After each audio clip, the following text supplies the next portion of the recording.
በኢትዮጵያ ድንበር ዘለል ጥቃት ተፈጽሞ የዜጎች ሕይወት ያለፈ መሆኑን በዛሬው ዕለት የወጣ አንድ መረጃ አመልክቷል። እስከ መጨረሻው ከፕሬዝዳንት ኢሳያስ አፈወርቂ ጋር የጸኑት ሰው በዛሬው ዕለት አርፈዋል።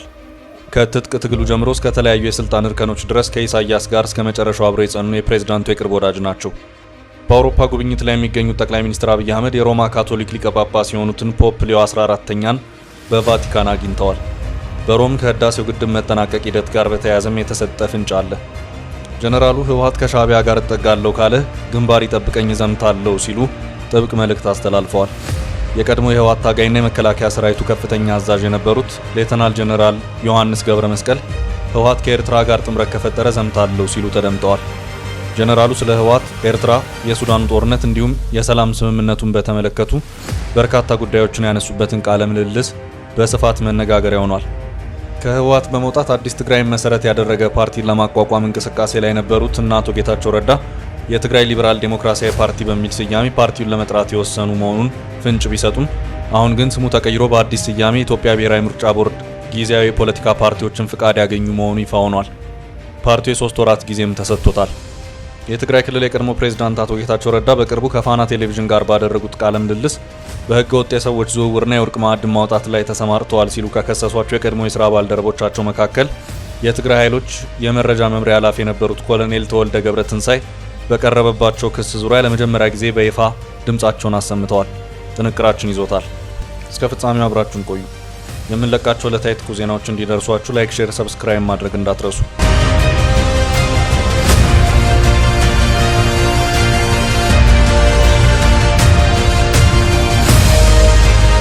በኢትዮጵያ ድንበር ጥቃት ተፈጸመ። በርካቶች ሕይወታቸው አለፈ። በኢትዮጵያ ደቡብ ምዕራብ አቅጣጫ በውጭ ኃይሎች ጥቃት ተፈጽሞ የዜጎች ሕይወት ያለፈ መሆኑ ታወቀ። ከደቡብ ሱዳን የመጡ የሙርሌ ጎሳ ታጣቂዎች በጋምቤላ ክልል በአኞሃ ዞን ዲማ ወረዳ በሚገኝ ቦታ ላይ በከፈቱት የደፈጣ ተኩስ ጥቃት 6 ሰዎች መገደላቸውን የወረዳው የአስተዳደርና የፖሊስ ኃላፊዎች ለኢትዮጵያ ኢንሳይደር ተናገሩ። በትላንትናው ዕለት ጠዋት በተፈጸመው በዚህ ጥቃት በ9 ሰዎች ላይ ጉዳት መድረሱን መመልከታቸውን በአካባቢው የሚገኙ የሕክምና ባለሙያ ገልጸዋል። የሙርሌ ጎሳ ታጣቂዎች ጥቃቱን የሰነዘሩት ከዲማ ወረዳ 39 ሰዎች አሳፍሮ ወደ ጎግ ወረዳ ሲጓዝ በነበረ የህዝብ ማመላለሻ አውቶቡስ ላይ እንደሆነ የወረዳው ፖሊስ አዛዥ ረዳት ኢንስፔክተር ኡታክ ሜዶ ለኢትዮጵያ ኢንሳይደር ተናግረዋል። የህዝብ ማመላለሻ አውቶቡሱ የደፈጣ ጥቃት የተሰነዘረበት ከዲማ ከተማ 45 ኪሎ ሜትር ርቀት ተጉዞ አቻኛና 45 በተባሉ ቀበሌዎች መካከል በደረሰበት ወቅት እንደሆነ የፖሊስ አዛዡ አስረድተዋል። ታጣቂዎቹ በአውቶቡሱ ላይ ተኩስ በከፈቱበት ወቅት መሳሪያ የያዘ ተሳፋሪ መልሶ በመተኮስ አጸፋውን መመለሱን ረዳት ኢንስፔክተሩ ታክ አመልክተዋል። በተኩስ ልውውጡ አንድ ታጣቂ መገደሉንም የፖሊስ አዛዡ ጠቁመዋል። በታጣቂዎቹ የደፈጣ ጥቃት የአውቶቡሱን ሹፌር ጨምሮ የ6 ሰዎች ሕይወት ሲያልፍ በ6 ሰዎች ላይ ጉዳት መድረሱንም ጨምረው ገልጸዋል። ለደህንነታቸው በመስጋት ስማቸው እንዳይጠቀስ የጠየቁ አንድ ነዋሪ የሙርሌ ታጣቂዎች ትላንት ጠዋት 1 ሰዓት አካባቢ በአውቶቡሱ ላይ ተኩስ መክፈታቸውንና በዚህም የ5 ሰዎች ሕይወት ወዲያውኑ ማለፉን ተናግረዋል። ከሟቾች ውስጥ ሴቶች እንደሚገኙበት የጠቀሱት ነዋሪው ጥቃቱን አሰቃቂ ሲሉ መግለጻቸውን ዘገባው አመልክቷል። የሟቾቹ የቀብር ስነ ስርዓት ጥቃቱ በተፈጸመበት ዕለት በዲማ ወረዳ መፈጸሙም ተነግሯል። ሌላኛው ነዋሪ በበኩላቸው ጥቃቱ መፈጸሙን አረጋግጠው ከዲማ ወረዳ መንገደኞችን ይዞ ወደ ፔኒዶ ከተማ ሲጓዝ የነበረው አውቶቡስ ከዲማ ሳይወጣ የተኩስ ሩምታ እንደተከፈተበት ተናግረዋል። ተኩሱን ተከትሎ የአውቶቡሱን ሾፌር ጨምሮ በአጠቃላይ ከ5 በላይ ሰዎች መገደላቸውን ገልጸዋል። በጥቃቱ ሕይወታቸውን ካጡት በተጨማሪ በርካታ ተሳፋሪዎች መቁሰላቸው የተገለጸ ሲሆን ቁስለኞች በአርማዶ 05 ቀበሌ በሚገኘው ጋምቤላ አጠቃላይ ሆስፒታል ተወስደው ሕክምና እየተደረገላቸው እንደሚገኝ ተመላክቷል። አካባቢው በተለይ ከደቡብ ሱዳን በሚመጡ የሙርሌ ታጣቂዎች ተደጋጋሚ ጥቃት እንደሚፈጸምበት የሚናገሩ ነዋሪዎች የሰዎች ሕይወት በተለያየ ጊዜ እየተቀጠፈ በመሆኑ ከሁለቱም መንግስታት በኩል አስቸኳይ እልባት እንዲሰጠው ጠይቀዋል። በአሁኑ ሰዓት አካባቢው በፌዴራልና የክልል የጸጥታ አካላት ቁጥጥር ስር መሆኑን ጠቁመዋል። ጥቃቱን አስመልክቶ የጋምቤላ ፖሊስ ኮሚሽን ዛሬ ባወጣው መግለጫ ከዲማ ወደ ጋምቤላ ሲጓዝ በነበረ የህዝብ ማመላለሻ አውቶቡስ በተከፈተ ተኩስ በሰው ሕይወትና በንብረት ላይ ከፍተኛ ጉዳት መድረሱን አረጋግጧል። ፖሊስ በመግለጫው ግንቦት 17 ቀን 2017 ዓ.ም ከጠዋቱ 1 ሰዓት ከዲማ ከተማ ወደ ጋምቤላ ከተማ 39 ሰዎችን ጭኖ ይጓዝ የነበረው የሰሌዳ ቁጥር ኮድ 30117 ጋም የሆነ ቅጥቅጥ የህዝብ ማመላለሻ አውቶቡስ በሱዳን የሙርሌ ታጣቂዎች በተከፈተበት ተኩስ ምክንያት ሹፌሩን ጨምሮ የ5 ሰዎች ሕይወት ማለፉን አረጋግጧል። በተጨማሪም በሌሎች 7 ሰዎች ላይ ደግሞ ከባድና ቀላል የመቁሰል አደጋ ደርሶባቸው ሕክምና እየተደረገላቸው መሆኑን ከስፍራው በደረሰው መረጃ መረዳቱን አስታውቋል። በተኩሱም ሕይወታቸውን ያጡት አንደኛ አቶ አሊ ኢብራሂም ሁሴን ዕድሜ 35 የመኪናው አሽከርካሪ፣ ሁለተኛ አቶ ኡከሊካ ኡቦንግ ዕድሜ 25፣ ሶስተኛ ወይዘሮ አጃክ ኡጎክ ዕድሜ 25፣ አራተኛ ተማሪ ኡዋር አጅባ ዕድሜ 21፣ አምስተኛ ተማሪ አሜድ ኡኩር ዕድሜ 20 ዓመት ናቸው ሲልም አክሎ ገልጿል። የኢሳያስ ወዳጅ አረፉ። የኢሳያስ ወዳጅ አረፉ። ከኤርትራ የትጥቅ ትግል ጀምሮ እስከ መንግስታዊ ስልጣን ድረስ በበርካታ የፖለቲካ ስልጣንና በዲፕሎማሲያዊ ግንኙነቶች ሳይቀር የሰሩ ሰው ናቸው። በኤርትራ የነጻነት ትግል ውስጥ ተሳትፎ ከዚያም ኤርትራ ሀገር ከሆነች በኋላ እስከ መጨረሻው ድረስ በመንግስታዊ ስልጣን ውስጥ የቆዩ ሰዎች ጥቂት ናቸው። ከነዚህ ሰዎች መካከል አንዱ በ87 ዓመታቸው ከዚህ ዓለም በሞት የተለዩት ወልደ ሚካኤል አብርሃ ናቸው። የዚሁ እስከ መጨረሻው ከፕሬዝዳንት ኢሳያስ ጋር ጸንተው ከቆዩት የኤርትራ ባለስልጣንና ዲፕሎማት መካከል አንዱ የሆኑት ወልደ ሚካኤል አብርሃ ማረፋቸውን ይፋ ያደረጉት የኤርትራው ማስታወቂያ ሚኒስትር የማነ ገብረ መስቀል ናቸው። ጥብቅ የኢሳያስ ወዳጅ ነበሩ። በዛሬው ዕለት የወልደ ሚካኤል አብርሃን ሞት በኤክስ ገጻቸው ይፋ ያደረጉት የኤርትራው ማስታወቂያ ሚኒስትር የማነ ገብረ መስቀል ራሳቸው ከትጥቅ ትግል ጀምሮ ኤርትራ ሀገር እስከሆነችበት እስካሁኑ ወቅት ድረስ ከኢሳያስ ጋር ጸንተው ዛሬም ድረስ ከቀጠሉት ጥቂት ሰዎች መካከል አንዱ ናቸው። በትጥቅ ትግል ወቅት የነበሩ ነገር ግን ኤርትራ ሀገር ከሆነች በኋላ የስልጣን ክፍፍል ሲካሄድ ቀሪ የተደረጉ በርካቶች ናቸው። ስልጣን ከያዙም በኋላ በተለያዩ ምክንያቶች በፕሬዝዳንት ኢሳያስ ገለል የተደረጉም አሉ። በልዩ ልዩ ምክንያቶች ደብዛቸው የጠፋና ለእስርም የተዳረጉት ቀላል አይደሉም። ምንም አይነት የመንግስት ለውጥ የማይደረግባት ኤርትራ ፕሬዝዳንት ኢሳያስን ጨምሮ ስልጣን ከያዙ በነበረው መቀጠል የተለመደ ነው። በዚህ መልኩ ኤርትራ ሀገር ከሆነችበት የዛሬ 34 ዓመት ጀምሮ ዛሬም ድረስ ከፕሬዝዳንት ኢሳያስ ጋር የቀጠሉ ጥቂት ባለስልጣናት አሉ። አንዳንዶቹም በእድሜ ጣራ እየተረቱ ይችን ዓለም የተሰናበቱም አሉ። አንዱም የእድሜ ባለጸጋው አቶ ወልደ ሚካኤል አብርሃ ሆነዋል። በዛሬው ዕለት በኤክስ ገጻቸው የሰውየውን ታሪክ ያስነበቡት የኤርትራው ማስታወቂያ ሚኒስትር የማነ ገብረ መስቀል እንደ አውሮፓውያን አቆጣጠር በ1974 የኤርትራን የትጥቅ ትግል የተቀላቀሉ መሆኑን አስታውቀዋል። ኤርትራ ሀገር ከሆነች በኋላም በተለያዩ ግዛቶች በአስተዳዳሪነት ከሰሩ በኋላም በፕሬዝዳንት ኢሳያስ ካቢኔ ውስጥ በሁለት የሚኒስትርነት ቦታዎች እንዳገለገሉም የማስታወቂያ ሚኒስትሩ አስታውቀዋል። ወልደ ሚካኤል አብርሃ በመጨረሻም በጀርመን የኤርትራ አምባሳደር ሆነው እንደሰሩ ይሄው መረጃ ያመለክታል። በህይወት መዝጊያ ምዕራፋቸውም በ87 ዓመታቸው ከዚህ ዓለም በሞት ተለይተዋል። እነጌታቸው የ3 ወራት ጊዜ ተሰጣቸው። ፓርቲያቸው በአዲስ ስያሜ ሰርተፍኬት አግኝቷል። ከህወሓት የወጣውና የራሱን ፓርቲ ለማቋቋም በእንቅስቃሴ ላይ የነበረው የአቶ ጌታቸው ረዳ ቡድን በመጨረሻም ቁርጡ ታወቀ። ፓርቲው በዛሬው ዕለት ከኢትዮጵያ ብሔራዊ ምርጫ ቦርድ የጊዜያዊ ፖለቲካ ፓርቲዎች የምዝገባ ፍቃድ አግኝቷል። በህጉ መሰረትም የ3 ወራት ጊዜ ተሰጥቶታል። ፓርቲው ቀደም ብሎ የትግራይ ሊበራል ዴሞክራሲያዊ ፓርቲ የሚባል መሆኑ ከፓርቲው አደራጆች መካከል አንድ ስማቸው እንዳይገለጽ የፈለጉ ሰው ለቢቢሲ ገልጾ የነበረ ቢሆንም አሁን ግን ፓርቲው የምርጫ ቦርድን የምዝገባ ሰርተፍኬት ያገኘው ዴሞክራሲያዊ ስምረት ትግራይ ወይም ስምረት ፓርቲ በሚል ስያሜ መሆኑን የተሰራጨው የፓርቲው ምዝገባ ሰርተፍኬት ያመለክታል። በዚህም ፓርቲው የጊዜያዊ ፖለቲካ ፓርቲዎች የምዝገባ ፍቃድ መስጠቱን ያገኘ መሆኑ ተረጋግጧል። በኢትዮጵያ ብሔራዊ ምርጫ ቦርድ ከኢትዮጵያ ፓርቲዎች ዝርዝር ውስጥ ህወሓት መሰረዙ ይፋ በሆነ በሳምንታት ውስጥ ጊዜያዊ ምዝገባው ይፋ የሆነው የአቶ ጌታቸው አዲሱ ፓርቲ በትግራይ ከሚንቀሳቀሱት በርካታ ፓርቲዎች መካከል አንዱ ይሆናል። ቦርዱ በኢትዮጵያ የምርጫ የፖለቲካ ፓርቲዎች ምዝገባና የምርጫ ስነ ምግባር አዋጅ ቁጥር 1162/2011 ዓ.ም ለኢትዮጵያ ብሔራዊ ምርጫ ቦርድ በተሰጠው ስልጣን መሰረት የክልላዊ ፖለቲካ ፓርቲ ጊዜያዊ ምዝገባ ፍቃድ ለዲሞክራሲያዊ ስምረት ትግራይ ወይም ስምረት ዛሬ ግንቦት 18 ቀን 2017 ዓ.ም የሰጠ መሆኑን አሳውቋል። ጊዜያዊ ምዝገባ ፍቃዱ የሚያገለግለው የፖለቲካ ፓርቲውን ለማስመዝገብ የሚያስፈልጉ ተግባራትን ለማከናወን ብቻ መሆኑን የገለጸው ቦርዱ የሚያገለግለውም ለ3 ወራት መሆኑን አስታውቋል። ጠቅላዩ በአውሮፓ ስለ ህዳሴው ግድብ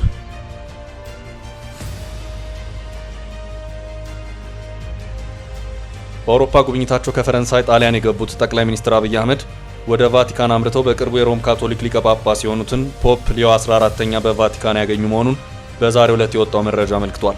ጠቅላይ ሚኒስትሩ በዚሁ የጣሊያን ቆይታቸው ከጣሊያኗ ጠቅላይ ሚኒስትር ጆርጂያ ሜሎኒ ጋር ይገናኛሉ ተብሎ የሚጠበቅ ሲሆን ከዚያ ቀደም ብለውም የህዳሴውን ግድብ ግንባታ እያከናወነ ካለው ሳሊኒ ኢምፔሬጊሎ ኃላፊ ጋርም ተገናኝተው የመከሩ መሆኑን የዛሬዎቹ መረጃዎች አመልክተዋል። ሳሊኒ ኢምፔሬጊሎ በአሁኑ ሰዓት ስሙን ወደ ዊቢልድ ግሩፕ ቀይረዋል። ጠቅላይ ሚኒስትሩ ከዚሁ ጋር በተያያዘ ባሰራጩት መረጃ ከዊቢልድ ግሩፕ ዋና ስራ አስፈጻሚ ፔትሮ ሳሊኒ ጋር በሮም ተገናኝተን እየተሳተፉባቸው ባሉ ታላላቅ ሀገራዊ ፕሮጀክቶች አፈጻጸም ላይ ተወያይተናል። በጥቂት ወራት ውስጥ በሚጠናቀቀው የኢትዮጵያና የአፍሪካ ኩራት በሆነው ታላቁ የኢትዮጵያ ህዳሴ ግድብ እንዲሁም በኮይሻ ግድብ ፈጣን አፈጻጸም እንደታየው ሀገራዊ ግቦቻችንን በማሳካት ረገድ ከዊቢልድ ግሩፕ ጋር ያለን ትብብር ወሳኝ ነው። በዛሬው ውይይታችን በመሰራት ላይ ባሉት ፕሮጀክቶች አፈጻጸም በፍጥነት በታገዘ ውጤታማነት ላይ ፈጠራና ዘላቂነትን የስራዎቻችን ማዕከል አድርገን መያዝ እንደሚገባ ተነጋግረናል። ውይይታችን የኢኮኖሚ እድገትን በመምራትና የረጅም ጊዜ ልማትን በመደገፍ ሀገር የሚያሻግሩ ፕሮጀክቶችን በመከወን ረገድ ያለንን የጋራ ቁርጠኝነት ያንጸባረቀ ነበር ሲሉም መልእክታቸውን በማህበራዊ ትስስር ገጻቸው ላይ አስፍረው ታይተዋል። ሻዕቢያና ህወሓት ግንባር ይጠብቁን፣ እዋጋለሁ።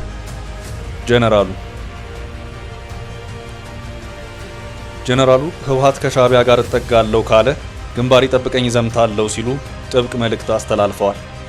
የቀድሞ የህወሓት ታጋይና የመከላከያ ሰራዊቱ ከፍተኛ አዛዥ የነበሩት ሌተናል ጀነራል ዮሐንስ ገብረ መስቀል ህወሓት ከኤርትራ ጋር ጥምረት ከፈጠረ ዘምታለሁ ሲሉ ተደምጠዋል። ጀነራሉ ስለ ህወሓት፣ ኤርትራ፣ የሱዳኑ ጦርነት እንዲሁም የሰላም ስምምነቱን በተመለከቱ በርካታ ጉዳዮችን ያነሱበትን ቃለ ምልልስ በስፋት መነጋገሪያ ሆኗል። ጀነራሉ ጊዜ ግስ በተሰኘ ፕሮግራም እንግዳ ሆነው ቀርበው በርካታ ወቅታዊና ቀጠናዊ ጉዳዮችን አንስተዋል። ጀነራል ዮሐንስ ገብረ መስቀል ነባር የህወሓት ታጋይና በመከላከያ ሰራዊቱ በተለያየ እርከን ያገለገሉ ሰው ናቸው። ትላንት ምሽቱን በተላለፈው ቃለ ምልልሳቸው ወቅታዊ ጉዳዮችን በተመለከተ በሰጡት ማብራሪያ ላይ የኤርትራው ፕሬዝዳንት ኢሳያስ አፈወርቂን በተመለከተ ጠንከር ያለ መልእክት አስተላልፈዋል። ጀነራል ዮሐንስ ገብረ መስቀል ኢሳያስ እያሟጠጠ ያለ መሪ ነው ሲሉ ገልጸው የሻዕቢያ አስተዳደር በኢኮኖሚው በመንግስት ቅርጽ መሬት ላይ የማይታይ ሲሉ ወቀሳ ሰንዝረዋል።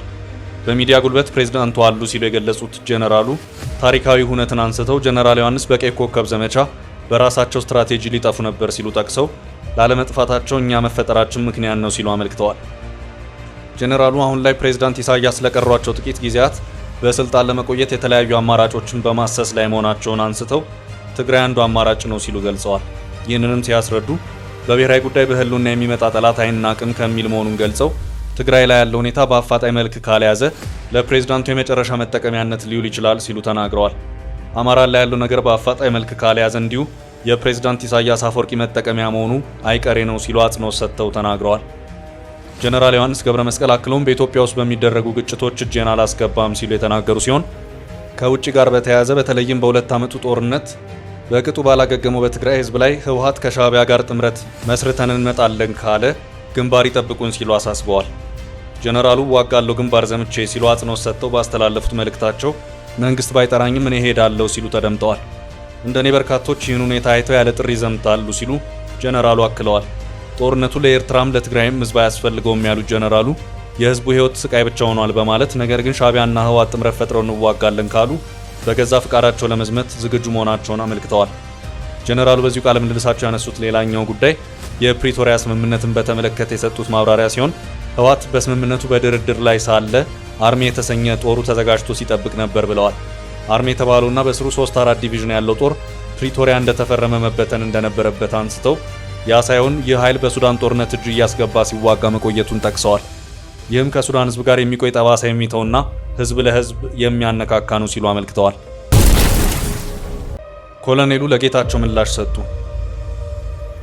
የትግራይ ክልል የቀድሞ ፕሬዝዳንት አቶ ጌታቸው ረዳ በቅርቡ ከፋና ቴሌቪዥን ጋር ባደረጉት ቃለ ምልልስ በህገ ወጥ የሰዎች ዝውውርና የወርቅ ማዕድን ማውጣት ላይ ተሰማርተዋል ሲሉ ከከሰሷቸው የቀድሞ የስራ ባልደረቦቻቸው መካከል የትግራይ ኃይሎች የመረጃ መምሪያ ኃላፊ የነበሩት ኮሎኔል ተወልደ ገብረትንሳኤ በቀረበባቸው ክስ ዙሪያ ለመጀመሪያ ጊዜ በይፋ ድምጻቸውን አሰምተዋል።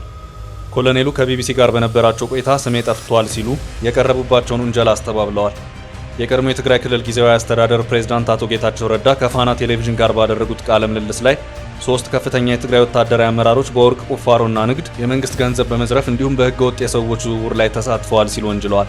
አቶ ጌታቸው ረዳ በቃለ ምልልሱ ላይ በስም ጠቅሰው የወነጀሏቸው 3ቱ አመራሮች ብርጋዴር ጀነራል ምግበ ኃይለ፣ ብርጋዴር ጀነራል ኃይለ ሥላሴ ግርማይና ኮሎኔል ተወልደ ገብረትንሳኤ ናቸው። ኮሎኔል ተወልደን ወይም እንበብን በህገ ወጥ የሰዎች ዝውውር በነበራቸው ሚና ተጠያቂ ያደረጉት አቶ ጌታቸው ረዳ ኤርትራውያንን እንደ ንብረት ይሸጡ ከነበሩ ሰዎች አንዱ እንደነበሩ ጠቅሰዋል። በትግራይ በኩል የነበረው ዓላማ ኤርትራን ሰራዊት ለማፍረስ ሰዎች እንዲመጡ ማድረግ የሚል እንደነበር የጠቆሙት አቶ ጌታቸው ይህ ዘመቻ በስተኋላ ላይ ገንዘብ ያላቸውን ኤርትራውያን ወደ ማፈን ማገትና መሸጥ መሸጋገሩን ተናግረዋል። ኤርትራውያን ወጣቶች ከተያዙ በኋላ በውጭ ሀገራት ቤተሰቦች ያሏቸውን በመለየት እያንዳንዱ ሰው በትንሹ $4000 እንዲያስገባ ይደረግ እንደነበር አቶ ጌታቸው በቃለ መጠይቃቸው ላይ ገልጸዋል። የትግራይ ኃይሎች የመረጃ መምሪያ ኃላፊ የነበሩት ኮሎኔል ተወልደ ገብረትንሳኤ በቀረበባቸው ክስ ዙሪያ ለመጀመሪያ ጊዜ በይፋ ድምጻቸውን አሰምተዋል። ኮሎኔል ተወልደ ፈጽመውታል የተባለው ህገ ወጥ የሰዎች ዝውውር በህግና በስርዓት ተጣርቶ እጄ በህገ ወጡ ስራ ውስጥ ከተገኘ ለመቀጣት የሚያስፈራ ነገር የለም ብለዋል። አቶ ጌታቸው ረዳ ጊዜያዊ አስተዳደሩ ፕሬዝዳንት በነበሩበት ወቅት ድብቅ እስር ቤቶች እንዳሏቸው የሚያመለክት ክስ አቅርበውባቸው እንደነበር ገልጸዋል። በዚያ ስብሰባ ላይ የተጠቀሱት ድብቅ እስር ቤቶች የት ነው ያሉት፣ እነማንስ ናቸው የታሰሩበት የሚል ጥያቄ ቀርቦ እንደነበር ጠቅሰው ይህንን ጉዳይ በሚዲያው ትቼ መናገሬ ተሳስቻለሁ ማለቱን የህወሓትም ሆነ የሰራዊቱ አዛዦች ያውቃሉ ብለዋል። ኮሎኔል ተወልደ ይመሩት የነበረ ክፍል ከተለያዩ የኢትዮጵያ ክፍሎች ወደ ትግራይ መጥተው በህገወጥ መሳሪያ ንግድ ላይ የተሰማሩ ሰዎችን ከነትጥቃቸውና ማስረጃቸው ይዞ ለፖሊስ ያስረከብናቸው ሰዎች ነበሩ ብለዋል። ነገር ግን በወቅቱ በተለያዩ የማህበራዊ መገናኛዎች ላይ ጉዳዩ አጀንዳ በመሆኑና ጫና በመፈጠሩ በህገወጥ መሳሪያዎች ንግድ ተያያዙ ያሏቸው ግለሰቦች መለቀቃቸውን ተናግረዋል። አቶ ጌታቸው ከፋና ጋር ባደረጉት ቃለ ምልልስ ላይ በህገወጥ ሰዎች ዝውውር የተሰማሩ ሰዎች የውጭ አካውንት ከፍተው በሺዎች የሚቆጠሩ ሰዎችን እያገቱ ኤርትራውያንን የሚሸጡ የትግራይ ሰራዊት አመራሮች እንደነበሩ ተናግረዋል። ይህ በኤርትራውያን ላይ ሲካሄድ የቆየው ህገወጥ የሰዎች ዝውውር በስተመጨረሻ ወደ ትግራይ ተወላጆችን መዞሩን በቃለ መጠይቃቸው ላይ አመልክተዋል። ተወልደ በማህበራዊ ሚዲያ ላይ ስለተሰራጨው ሰነድና በእርሳቸው ላይ ስለቀረበው ወንጀላ ዝርዝር መረጃ እንደሌላቸው፣ ነገር ግን እስካሁን ድረስ በእርሳቸውም ሆነ በስራቸው በነበሩ ሌሎች ባልደረቦቻቸው ላይ ቀረበ አንድም ክስ እንደሌለ ተናግረዋል። አክለውም በትግራይ ህገወጥ የሰዎች ዝውውር እንዳለ ታምኖ በፕሬዝዳንት ታደሰ የተቋቋመ ኮሚቴ ይህንኑ የህገወጥ ድርጊት ለማጣራት ስራ ላይ እንደነበር አውቃለሁ ብለዋል። በእኔ ስር የነበረች ጸረ መረጃ የምትባል ክፍል ከዚህ ጋር በተያያዘ በስህተት ታግዳ ነበር። ያኔ ኮሚቴ ባጣራው መሰረት ይቅርታ ተጠይቀን ስራዋን መቀጠሏን አውቃለሁ ብለዋል። በጌታቸው ረዳ የተበተነው ሰነድ ላይ እኔና ባልደረቦቼ ስም እንዳላውቃለሁ ያሉት ኮሎኔል ተወልደ ቢሆንም እስካሁን በራሴና በሌሎች በሰነዱ ላይ የተጠቀሱ ሰዎች ላይ ቀረበ ይፋዊ ክስ የለም ሲሉ አመልክተዋል።